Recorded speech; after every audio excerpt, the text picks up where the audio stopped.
contains high-quality physics lectures. Bored and need aspirants don't watch these lectures alone. Let's heist physics concepts with the professor. Hello everyone, Jai Hind. Welcome back to my channel Physics Heist by Professor. And guys, this is lecture number 3rd. मैं जल्दी से बताता हूं आज की class में हम क्या बात करने वाले हैं. तो basically I will teach you rotation of coordinate axis, कि अगर मैं कोऑर्डिनेट एक्सिस को रोटेट कर दूंगा तो क्या वेक्टर बदलेगा नहीं बदलेगा, क्या वेक्टर के कंपोनेंट चेंज होंगे नहीं होंगे, होंगे तो किस प्रकार से होंगे, ये बात हम करने वाले हैं. ठीक है बच्चों. उसके बाद मैं आपको बताऊंगा जैसे हम किसी भी वेक्टर को लिखते हैं इन terms of I cap, J cap, के कैप, तो बच्चों हम ऑर्थोगोनल यूनिट वेक्टर्स को चूज करते हैं. क्या हो अगर ये आई जे के की जगह कोई और सेट ऑफ वेक्टर्स हो जो कि ऑर्थोगोनल ना हो, तो प्रॉब्लम टफ होगा. तो कैसे डील करेंगे वो भी आज हम बात करेंगे. एंड सिलेंड्रिकल कोऑर्डिनेट सिस्टम की भी हम बात करेंगे. ठीक है. और उसके अंदर कैसे वेलोसिटी और एक्सेलरेशन निकालना है, वो सारी बातें भी आज की क्लास में होंगी. तो आइए जल्दी से हम आज की क्लास को शुरू करते हैं. चलिए बच्चों, आई नो आप सभी लोग बहुत ही अच्छे एग्जाम को टारगेट कर रहे हैं, सो इट्स माय ड्यूटी कि आपकी एक भी मिनट खराब ना हो. चलिए बच्चों, मान लीजिए आपके पास कोई कोऑर्डिनेट एक्सिस है, x axis, y axis. You all know i cap unit vector होता है पॉजिटिव एक्स के along, j cap unit vector होता है पॉजिटिव वाई के अलोंग, और मेरे पास एक वेक्टर है आर वेक्टर. ओके, इस पॉइंट पी का, जिसके कोऑर्डिनेट इस पर्टिकुलर कोऑर्डिनेट सिस्टम के अंदर एक्स वाई है. राइट. अब बच्चों मैंने देखो, यू कैन सी यहां पे अपना जेड एक्सिस होगा बाहर की तरफ, दिस इज जेड एक्सिस. अब मैंने जेड एक्सिस के अबाउट मेरे कोऑर्डिनेट सिस्टम को घुमा दिया तो क्या होगा. अब देखो बच्चों, एक्स घूमकर कुछ एक्स डैश बन जाएगा. मैंने थीटा एंगल से घुमा दिया. ठीक है बच्चों. तो रोटेशन जो मैंने दिया है, this is about Z axis, and also वो किस सेंस में है, एंटी क्लॉकवाइज. बच्चों एंटी क्लॉकवाइज. तो चूंकि मैं z के अबाउट घुमा रहा हूं तो z में कोई चेंज नहीं आएगा, लेकिन x और y दोनों थीटा थीटा एंगल से एंटी क्लॉकवाइज घूम जाएंगे. तो x मेरा x डैश बन जाएगा और y मेरा y डैश बन जाएगा. अगर x थीटा से घूमा है तो y भी थीटा से घूम जाएगा. जैसे बच्चों मैंने x के कोरस्पॉन्डिंग आई कैप डिफाइन किया था, y के कोरस्पॉन्डिंग j कैप डिफाइन किया था. In the similar way guys I am defining i dash for x dash and j dash for y dash. Clear? And इस पर्टिकुलर बच्चों blue वाले, you can सी ये जो रोटेटेड वाला जो कोऑर्डिनेट सिस्टम है, इस कोऑर्डिनेट सिस्टम के अंदर मैंने इस पॉइंट के कोऑर्डिनेट बच्चों मान लिए x डैश y डैश, और मेरा मेन टारगेट है इस x डैश y डैश को in terms of x y और थीटा लिखना, जो कि ये आएगा. और इसको हम बहुत ही ब्यूटीफुल मेथड से प्रूव करने वाले हैं.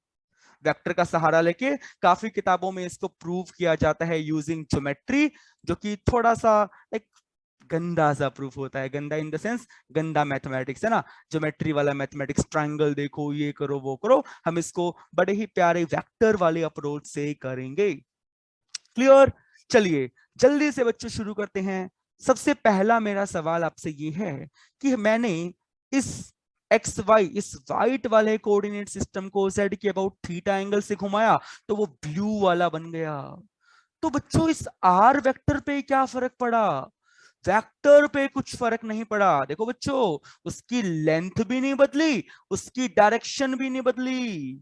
तो एक सबसे इंपॉर्टेंट पॉइंट जो हमने नोट करा कि रोटेशन ऑफ कोऑर्डिनेट एक्सिस से वेक्टर इनवेरिएंट रहेगा. बच्चों इनवेरिएंट रहेगा, वेक्टर में कुछ बदलाव नहीं होगा. What is the meaning of invariant?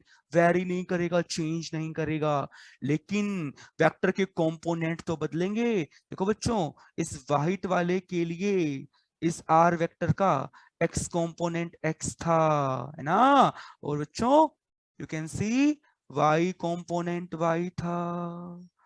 Right professor? ठीक है. और इस ब्लू वाले के लिए अगर बच्चों मैं परपेंडिकुलर ड्रॉ कर दूं तो ये मेरा कंपोनेंट होगा x डैश, राइट। और सिमिलरली मैंने एक और परपेंडिकुलर इस y डैश पे ड्रॉ कर दिया तो बच्चों ये बन जाएगा y dash. I can clearly see x is different from x dash, y is different from y dash. इसका मतलब कोऑर्डिनेट एक्सिस के घुमाने से वेक्टर में बदलाव नहीं आता, वेक्टर में बदलाव नहीं आता, किस में बदलाव आता है? वेक्टर के कंपोनेंट्स में, राइट। ठीक है बच्चों, but vector components will change, और वो कैसे चेंज करेंगे वो आपको मैं बताऊंगा। और अगर आप थोड़ी सी अच्छी लेवल की फिजिक्स की किताब पढ़ेंगे, यही तरीका है वेक्टर को डिफाइन करने का, रोटेशन ऑफ कोऑर्डिनेट एक्सिस से।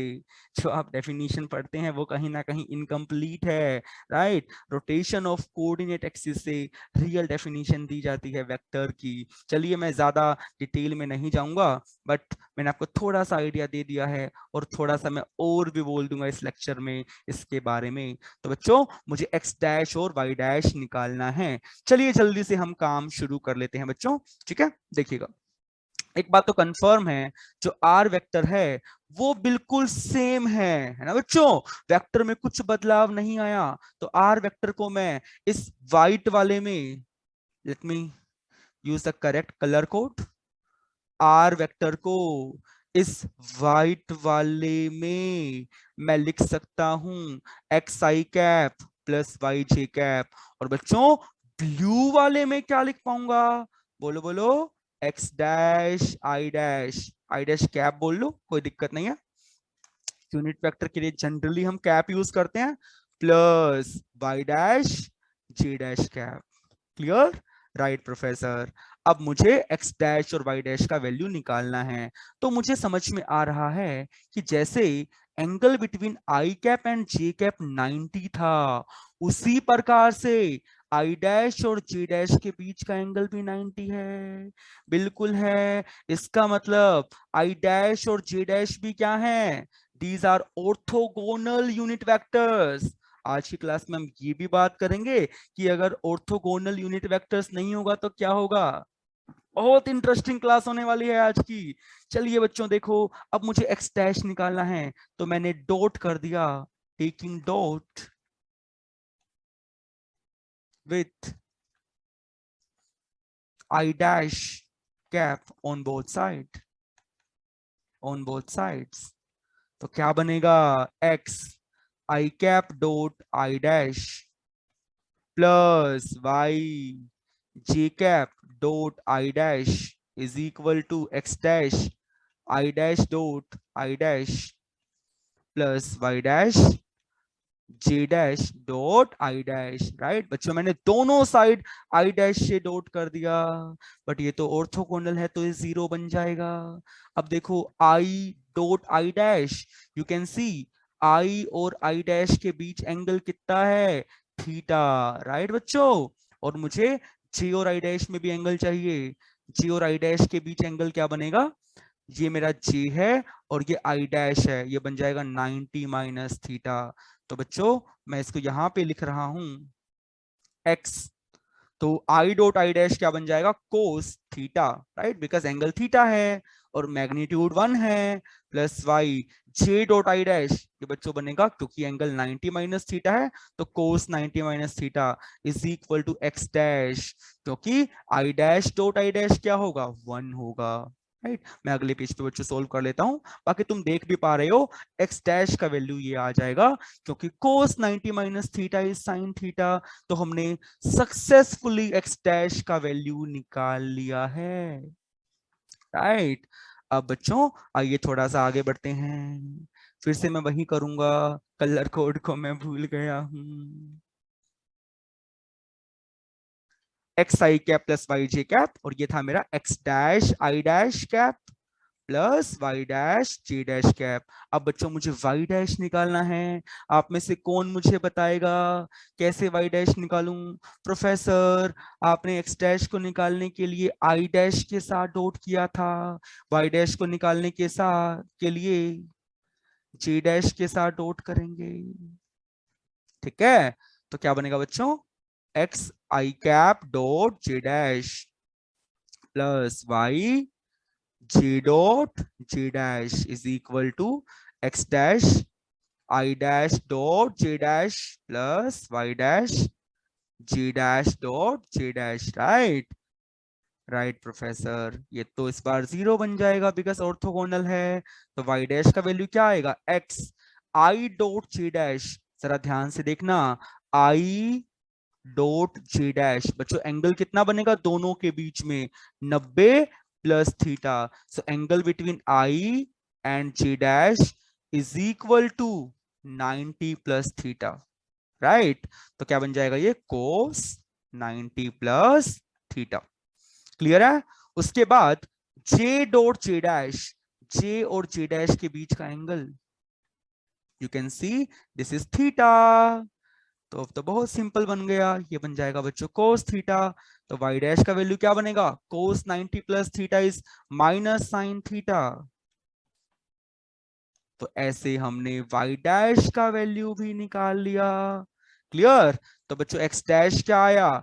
एक्स डैश आया x cos theta plus y sine theta, और वाई डैश क्या आया? Minus x sine theta plus y cos theta.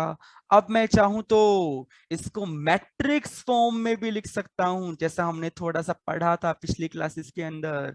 ठीक है बच्चों, तो मैं एक्स डैश वाई डैश ऐसे एक मैट्रिक्स बनेगी अपनी, और ऐसे 2x2 की मैट्रिक्स बनेगी। राइट, तो इस प्रकार से भी मैं इसको लिख सकता हूं, जहां पर इसको मैं बोलूंगा रोटेशन मैट्रिक्स। Rotation matrix. तो हमने क्या सीखा कि अगर मैं कोऑर्डिनेट सिस्टम को घुमाता हूं तो किस प्रकार से वेक्टर के कंपोनेंट ट्रांसफॉर्म होते हैं, वो हमने आज सीखा। ठीक है बच्चों, देखो for anti clockwise rotation about Z axis, बच्चों ये हमने जेड के अबाउट घुमाया था, याद है? यू कैन सी हमने जेड के अबाउट घुमाया था एंटी क्लॉकवाइज। अगर आप इस मैट्रिक्स को खोलेंगे ना, सिंपल मल्टीप्लाई करेंगे तो आपको यही रिजल्ट्स ऑब्टेन हो जाएंगे। तो ये एक स्मार्टर वे होता है लर्न करने का। अब सोचो बच्चों, अगर मैंने z के अबाउट क्लॉकवाइज रोटेशन दिया होता, for clockwise rotation about z, then हमें क्या करना होगा? थीटा को माइनस थीटा करना होगा। तो x डैश y डैश क्या बन जाएगा बच्चों? बड़े ध्यान से, cos of minus theta, cos theta ही रहेगा। साइन ऑफ माइनस थीटा, बच्चों minus sine theta, minus sine of minus theta, minus minus plus sine theta. ठीक है बच्चों, और ये क्या बन जाएगा? Cos of minus theta is cos theta x y. Clear? समझ गए? तो ये अपनी उस केस में रोटेशन मैट्रिक्स होती। एक बात और बच्चों, हमने z के अबाउट घुमाया है तो x कंपोनेंट बदला, y कंपोनेंट बदला, क्या z कंपोनेंट बदलेगा क्या? नहीं, z के अबाउट घुमाएंगे तो z क्यों बदलेगा? z तो इनवेरिएंट रहेगा। तो बच्चों मैं चाहूं ना, इसको x dash y dash z dash को भी मैट्रिक्स फॉर्म में मैं लिख सकता हूं। देखो 3-3 वाली में, अगर मुझे ऐसे प्राइम वाले कंपोनेंट को लिखना है इन टर्म्स ऑफ जो कि प्राइम्ड नहीं है, तो मुझे 3x3 की मैट्रिक्स यहाँ पे लगानी पड़ेगी इस बार। तो बच्चों देखो 2x2 वाले में क्या था? कोस थीटा, चेक करो, cos theta sine theta minus sine theta cos theta. Right, अब मुझे एक्स डैश वाई डैश का वैल्यू तो मुझे पता है, ये वाला है ना, बट मुझे ये z नहीं चाहिए एक्स डैश में, मुझे y डैश में z भी नहीं चाहिए। तो बच्चों मैं 0 0 लगा दूंगा। आप चाहो तो मल्टीप्लाई करके देख लो, आपको x डैश और y डैश का वैल्यू वही मिलेगा जो मैंने लिखा है, अगर आप हल्के फुल्के भी मैट्रिक जानते हैं तो। और बच्चों मुझे z डैश को z चाहिए, तो मैं 0 0 1 कर दूंगा। ठीक है बच्चों, ये 3x3 रोटेशन मैट्रिक्स है। रोटेशन मैट्रिक्स है अगर मैं z के अबाउट रोटेशन करूंगा, अबाउट z रोटेशन करूंगा। अगर आप इसको y के अबाउट रोटेट करना चाहते हैं ना बच्चों, तो रोटेशन मैट्रिक्स के अंदर ये आएगा 0 1 0, और यहाँ पे वही वाली टर्म्स आएंगी, कोस वाली, साइन वाली, ठीक है। तो आप वो भी चाहें तो ट्राई करके बना सकते हैं, मैं ये आपके लिए छोड़ देता हूं। क्लियर?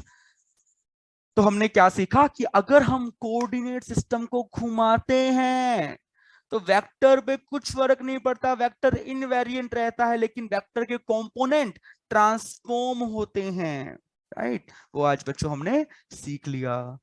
अब हम बात करेंगे कि why we choose orthogonal unit vectors, है ना बच्चों। मान लीजिए आपके पास एक वेक्टर ए है और वो कुछ है ए x i cap plus A Y j cap plus A Z k cap. तो हम जानते हैं कि आई कैप जे कैप के cap set of orthogonal unit vectors हैं, राइट। और आपको अगर ए एक्स निकालना होगा तो कैसे निकालोगे, आप बोलोगे ए का कंपोनेंट है एक्स के अलोंग, तो ए डॉट आई कैप से आप ए एक्स निकाल सकते हैं। अगर आपको ए वाई निकालना होगा तो आप ए डॉट जे कैप से निकाल सकते हैं। ए जेड निकालना होगा तो आप ए डॉट के कैप से निकाल सकते हैं। लेकिन बच्चों अगर ये आई कैप जे कैप के कैप ऑर्थोगोनल नहीं होते तब कैसे निकालते, ए एक्स ए वाई और ए जेड, ये हम आपको बताएंगे, जो कि काफी अच्छी बात होने वाली है। और आप में से अगर कोई हायर फिजिक्स का बच्चा हो या टीचर मेरी वीडियो देख रहा हो, तो अगर आपने फिजिक्स में रेसिप्रोकल लैटिस के बारे में सुना होगा तो आपको कुछ वैसी वैसी फील आने वाली है, राइट। देखो बच्चों, देखो ध्यान से, हम फटाफट वैल्यूज निकाल लेते हैं। देखिए अब मैं अल्फा की वैल्यू के लिए टी डॉट ए नहीं कर सकता, क्योंकि बच्चों ए बी सी ऑर्थोगोनल नहीं है। यहाँ पे क्या था, आई जे के ऑर्थोगोनल थे, आई डॉट जे जीरो था, जे डॉट के जीरो था, आई डॉट के जीरो था, बट अभी ए डॉट बी जीरो नहीं है, बी डॉट सी जीरो नहीं है, सी डॉट ए जीरो नहीं है, बिकॉज ऑर्थोगोनल नहीं है, एंगल 90 नहीं है। तो कैसे करेंगे, बिल्कुल ध्यान से देखना बच्चों, बिल्कुल ध्यान से, मुझे अल्फा का वैल्यू निकालना है, मतलब मुझे ये टर्म नहीं चाहिए। तो आपने एक बहुत प्यारी बात सुनी होगी कि अगर मैं ए क्रॉस बी निकालता हूं तो वो एक ऐसा वेक्टर आता है जो ए के परपेंडिकुलर होता है, जो बी के परपेंडिकुलर होता है, एंड इवन उस प्लेन के भी परपेंडिकुलर होता है जिसमें ए और बी कंटेन्ड होते हैं, राइट। अगर आप ए क्रॉस बी डॉट ए निकालेंगे you will get zero because angle is 90 degree. अगर आप ए क्रॉस बी डॉट बी निकालेंगे that will also be zero because angle is 90 degree. तो बच्चे सोचो, मुझे अल्फा निकालना है तो मुझे ये टर्म नहीं चाहिए, मुझे टर्म नहीं चाहिए, तो क्यों ना मैं दोनों साइड डॉट कर दूं, taking dot with b cross c. बच्चों से क्या फायदा होगा, बी क्रॉस सी एक ऐसा वेक्टर होगा जो बी के भी परपेंडिकुलर होगा, सी के भी परपेंडिकुलर होगा, तो ये टर्म भी जीरो बन जाएगी, ये टर्म भी जीरो बन जाएगी। तो बच्चों ध्यान से देखना, t dot b cross c ये क्या बनेगा, alpha a dot b cross c plus beta b dot b cross c plus gamma c dot b cross c. But luckily this term is zero, luckily this term is zero, और alpha क्या आ जाएगा बच्चों, alpha आ जाएगा t dot b cross c divided by a dot b cross c. इसे क्या बोलते हैं, स्केलर ट्रिपल प्रोडक्ट, जो डिनोमिनेटर में इसको अपन क्या बोलते हैं बच्चों, स्केलर ट्रिपल प्रोडक्ट। तो अल्फा को आप ऐसे भी रिप्रेजेंट कर सकते हैं, t dot b cross c divided by a b c का बॉक्स। क्लियर? सिमिलरली आप लोग बीटा और गामा भी निकाल सकते हैं। बच्चों बीटा निकालने के लिए मैं क्या करूंगा, दोनों साइड डॉट ले लूंगा, किसके साथ, ए क्रॉस सी के साथ, ताकि दोनों टर्म हट जाएं। क्या सिमिलरली मैं कह सकता हूं कि बीटा होना चाहिए t dot c cross a upon a b c का बॉक्स। जस्ट अ सेकेंड बच्चों, जस्ट अ सेकेंड, मैंने कोमा लगा दिया। आपको समझ में आ गया होगा ना, पक्की बात? ठीक है बच्चों, और गामा क्या बन जाएगा, टी डॉट। गामा के लिए मुझे इन दोनों टर्म को एलिमिनेट करना है ना, तो basically t dot a cross b divided by a b c का box. It's a very nice problem. अगर आप जी एडवांस की प्रिपरेशन भी कर रहे हैं तो आपको ये क्वेश्चन कभी ना कभी फ्यूचर में गारंटीड देखने को मिलेगा, फॉर श्योर। ठीक है बच्चों, चलिए आगे बढ़ते हैं, आगे बढ़ते हैं बच्चों। अब हम बात करेंगे सिलेंड्रिकल कोऑर्डिनेट सिस्टम के बारे में। ठीक है, सिलेंड्रिकल पोलर कोऑर्डिनेट सिस्टम के बारे में बच्चों हम बात करने वाले हैं। हमने प्लेन पोलर कोऑर्डिनेट्स की बात कर ली थी। प्लेन पोलर में क्या था बच्चों, आर थीटा। आर थीटा एक प्लेन में है ना, 2 डायमेंशन में हमने बात किया था, याद करो कि किसी भी पॉइंट के हम कार्टेशियन कोऑर्डिनेट तो एक्स वाई लिख सकते हैं, लेकिन साथ में plane polar coordinate r theta लिख सकते हैं, याद है आपको? बस इसी में हमें एक और कोऑर्डिनेट को बढ़ाना है जो कि z होगा। ठीक है बच्चों, मैं जल्दी से आपको एक्सप्लेन करता हूं, देखिएगा जरा।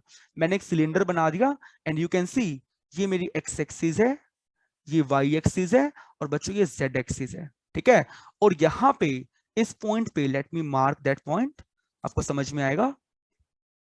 मान लो बच्चों मैंने इस पॉइंट को P नाम दे दिया, आई थिंक ये विजिबल नहीं है आपको।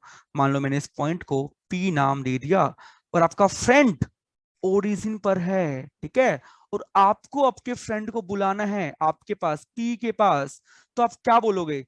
सबसे पहला तरीका जो हो सकता है वो आप ये बोलोगे कि x एक्सिस में x चलो, y एक्सिस में y चलो, z एक्सिस में z चलो, तुम मेरे पास पहुंच जाओगे।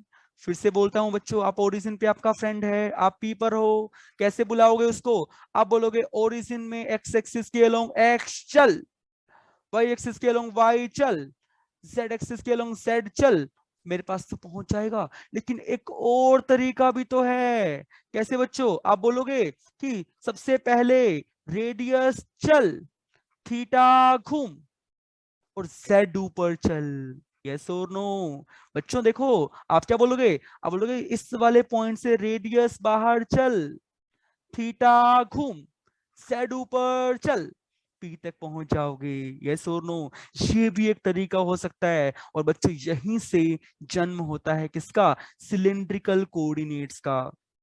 तो सिलेंड्रिकल कोऑर्डिनेट्स क्या क्या होंगे बच्चों?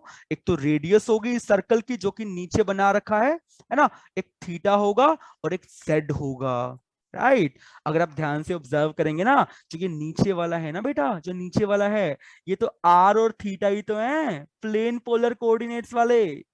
अगर अगर मैं इस बॉटम वाले को यहां से बच्चों बनाऊंगा, देखो ध्यान से, तो तुम तो बोलोगे ना कि प्रोफेसर ये तो वही है, ये तो वही आर थीटा है जो प्लेन पोलर में था।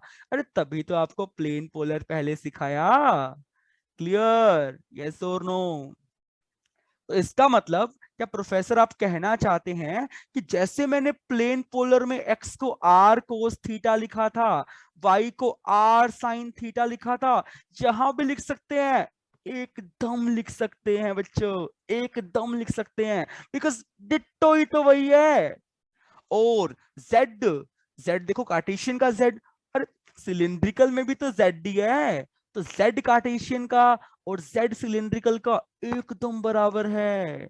तो इससे मैंने क्या सीखा? इससे मैंने सीखा पॉइंट कन्वर्जन बच्चों, पॉइंट कन्वर्जन। किसमें? कार्टेशियन से सिलिंड्रिकल में। बच्चों z में तो कुछ बदलाव ही नहीं करना है ना, z में तो कुछ बदलाव ही नहीं करना, बिकॉज z तो सेम है, z कार्टेशियन वाला और z सिलेंडर वाला एग्जैक्टली सेम है। तो हमने सीखा एक तो सिलिंड्रिकल कोऑर्डिनेट्स के बारे में, और कैसे किसी पॉइंट को कन्वर्ट करेंगे कार्टेशियन से सिलिंड्रिकल में। बच्चों मान लीजिए आपके पास कोई पॉइंट है किसमें, सिलिंड्रिकल में,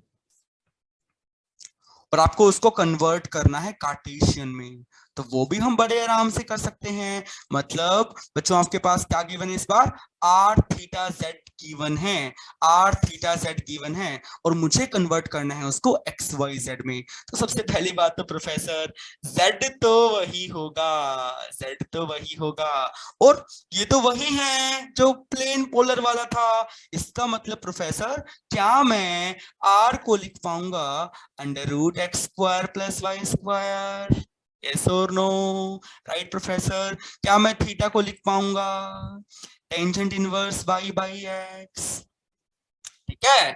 तो ऐसे हम खेल सकते हैं बच्चों, ठीक है। तो कोई पॉइंट हमें कार्टेशियन में गिवन होगा, हम उसे सिलिंड्रिकल पोलर में कन्वर्ट कर पाएंगे, सिलिंड्रिकल पोलर कोऑर्डिनेट्स में गिवन होगा, हम उसको कार्टेशियन में कन्वर्ट कर पाएंगे, राइट। आई थिंक बच्चों मैंने उल्टा लिख दिया, ये देखो सिलिंड्रिकल गिवन होगा तो कार्टेशियन बनेगा, ठीक है। आप समझ जाना बच्चों, ये सिलिंड्रिकल से कार्टेशियन है और ये कार्टेशियन से सिलिंड्रिकल है, क्लियर। अब थोड़ी सी बात मैं और करना चाहता हूं, जैसे बच्चों अपने पास आई कैप, जे कैप और के कैप तीनों ऑर्थोगोनल यूनिट वेक्टर्स होते हैं, ऑर्थोगोनल यूनिट वेक्टर्स होते हैं। वैसे ही बच्चों, वैसे ही इस आर के कोरस्पॉन्डिंग आर कैप, थीटा के कोरस्पॉन्डिंग थीटा कैप, जेड के कोरस्पॉन्डिंग के कैप, बच्चों ये तीनों भी क्या होंगे, ऑर्थोगोनल यूनिट वेक्टर्स, ठीक है। आप डायग्राम में देख भी सकते हैं, ठीक है बच्चों। चलिए, और आप लोगों ने निकाला होगा किसके अंदर बच्चों, आपने निकाला होगा प्लेन पोलर के अंदर, हमने आर कैप का वैल्यू भी निकाला था, थीटा कैप का वैल्यू भी निकाला था। बच्चों अगर आपने दोनों की क्रॉस करी होगी ना, आप याद करना, आपको के कैप मिला था, आपको के कैप मिला था। अरे बच्चों आर कैप का वैल्यू क्या था, कोस थीटा आई कैप प्लस साइन थीटा जे कैप, तुम्हें याद ही नहीं है, पेजेस को पलटना। थीटा कैप क्या था, माइनस साइन थीटा आई कैप प्लस कोस थीटा जे कैप। अगर आप दोनों की क्रॉस करेंगे तो के कैप मिलेगा। तो इसका मतलब प्रोफेसर जैसे हमने क्रॉस के लिए ऐसे याद किया था, एक साइक्लिक ऑर्डर, कैसे था वो साइक्लिक ऑर्डर, कि अगर मैं आई से जे की तरफ जाऊंगा, आई क्रॉस जे करूंगा तो के कैप बनेगा, जे से के की तरफ जाऊंगा, जे क्रॉस के करूंगा तो आई कैप बनेगा, के क्रॉस आई करूंगा तो जे कैप बनेगा। ऐसा ही कुछ साइकिल यहां भी बन सकता है, कैसे, आर कैप, थीटा कैप और के कैप, ठीक है बच्चों, इसी ऑर्डर में। मतलब अगर बच्चों अगर आप r cap cross theta cap करोगे तो के कैप मिलेगा, के कैप क्रॉस आर कैप करोगे तो थीटा कैप मिलेगा, ठीक है बच्चों। तो ये सेम रूल यहाँ भी फॉलो होगा, ये सेम रूल यहाँ भी फॉलो होगा। I hope it is clear, ठीक है बच्चों।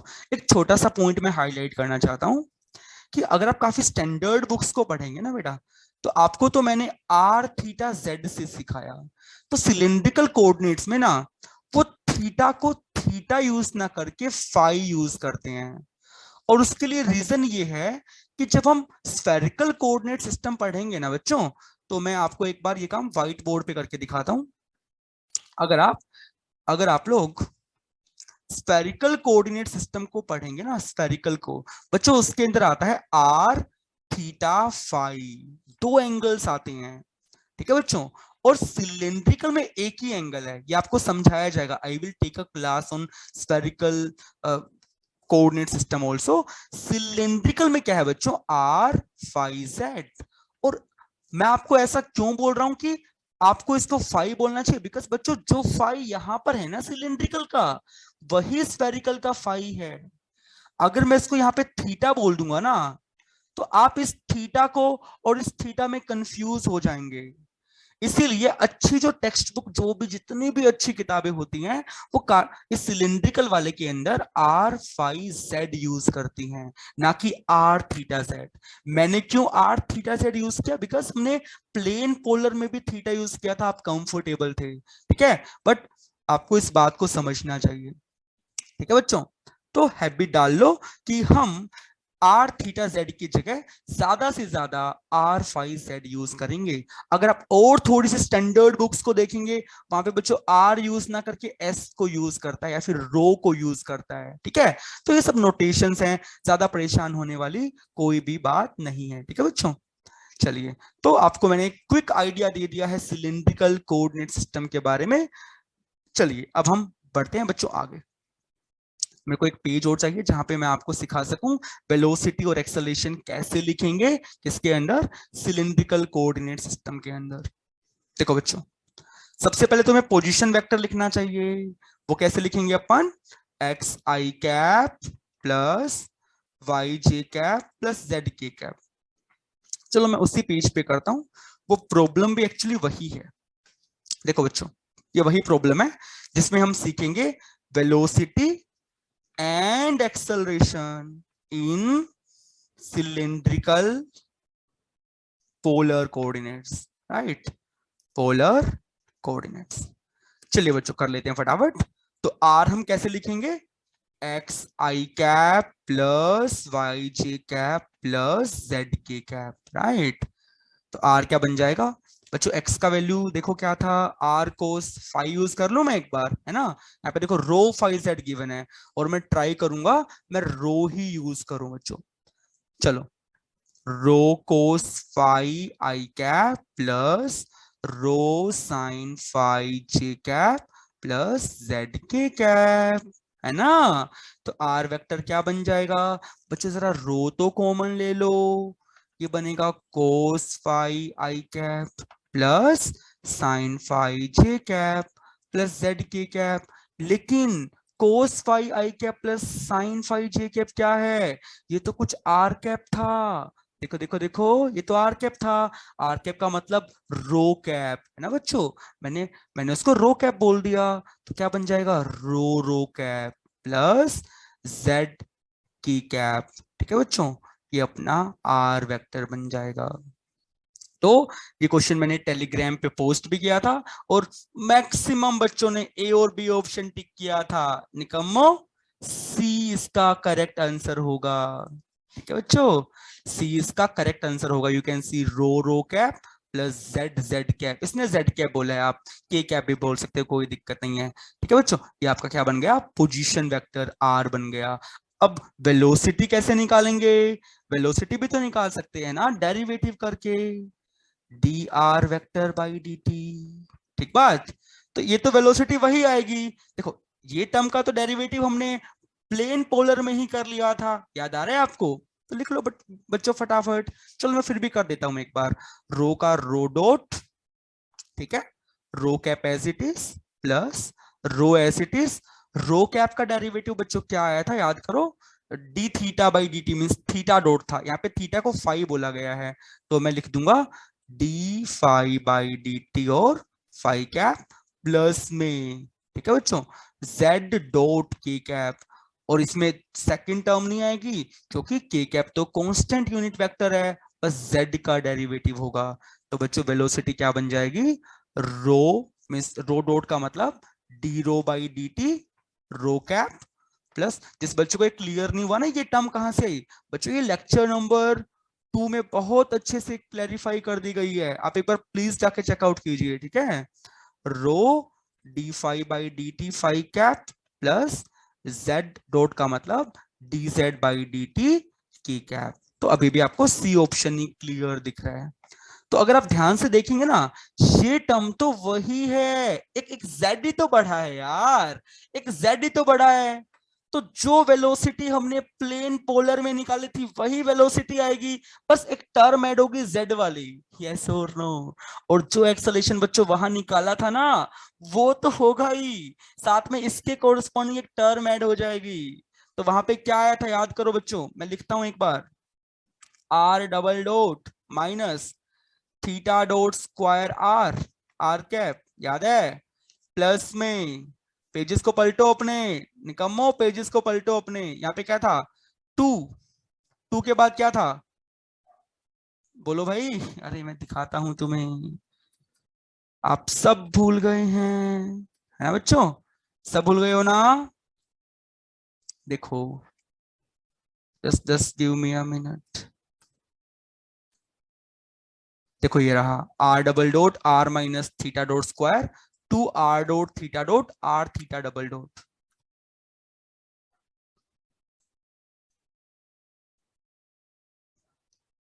सो 2r dot theta dot plus क्या था r theta double dot.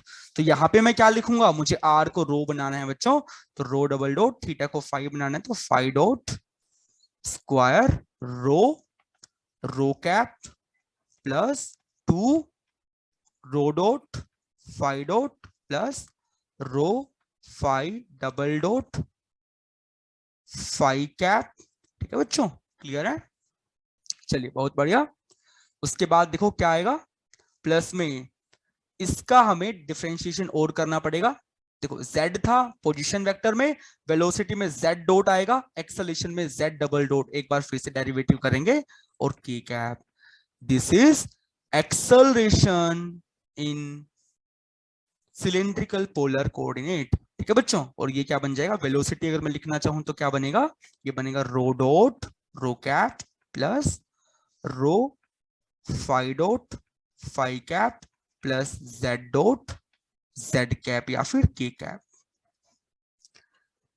So I hope आपको समझ में आ गया होगा. बहुत शानदार टॉपिक है, और अगर आपने मेरी पहले वाली वीडियो शिद्दत से देखी है तो आपको आई एम वेरी श्योर मजा आ गया होगा. चलिए बच्चों, एक क्वेश्चन मैं आपको करा देता हूं, इससे आपको एक कर्व के बारे में भी आइडिया होगा कि ये स्पाइरल क्या चीज है, इक्वी एंगुलर स्पाइरल क्या चीज है. ठीक है, चलिए. हालांकि ये क्वेश्चन तो बेस्ड है किसके ऊपर, प्लेन पोलर कोऑर्डिनेट्स पे, बट आओ कर लेते हैं फटाफट. प्लेन पोलर कोऑर्डिनेट्स पे बच्चों ये सवाल है, और इसको लेने के पीछे भी रीजन बस एक ही सिंपल सा रीजन है कि आपको इस स्पाइरल के बारे में आइडिया लगे. If the radial and transverse velocity of a particle are always proportional to each other.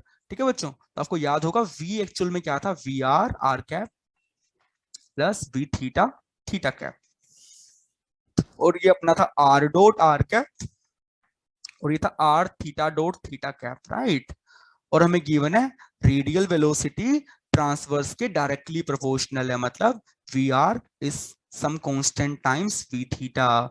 तो बच्चों वी आर को हम क्या लिखेंगे वैसे, r dot some constant, v theta क्या है, आर थीटा डॉट. ठीक है, तो आर डॉट का मतलब D R by d T, theta dot का मतलब D theta by d T.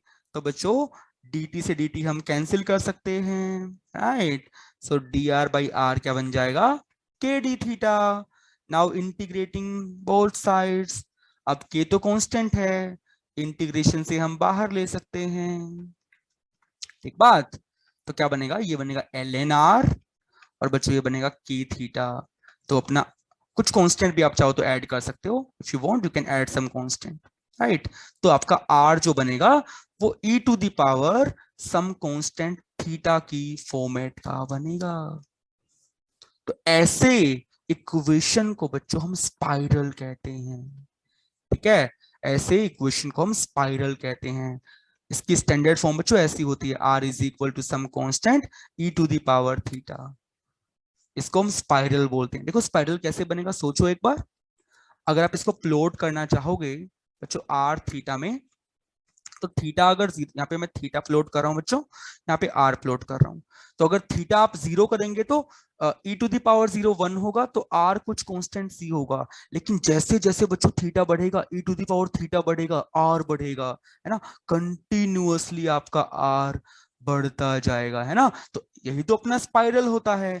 तो ये इक्वी एंगुलर स्पाइरल का इक्वेशन है. I hope it is clear. और मैं आपके लिए एक होमवर्क क्वेश्चन छोड़ के जा रहा हूं, इसको आप जल्दी से बच्चों ट्राई करके कमेंट सेक्शन में पोस्ट करना कि आपका क्या आंसर है. This is your homework question. मैं आज तक के सभी नोट्स टेलीग्राम पे पोस्ट कर दूंगा. अगर आपने अभी तक टेलीग्राम चैनल ज्वाइन नहीं किया है तो कर लीजिए. अगर आपने अभी तक चैनल को सब्सक्राइब नहीं किया है तो कर लीजिए और करवा दीजिए अपने अच्छे दोस्तों को बोल के, जो सच में जेई का रियल कंटेंट चाहते हैं या फिर फिजिक्स ओलंपियाड की तैयारी करना चाहते हैं. चलिए आज के लिए इतना काफी है. जय हिंद, गुड नाइट.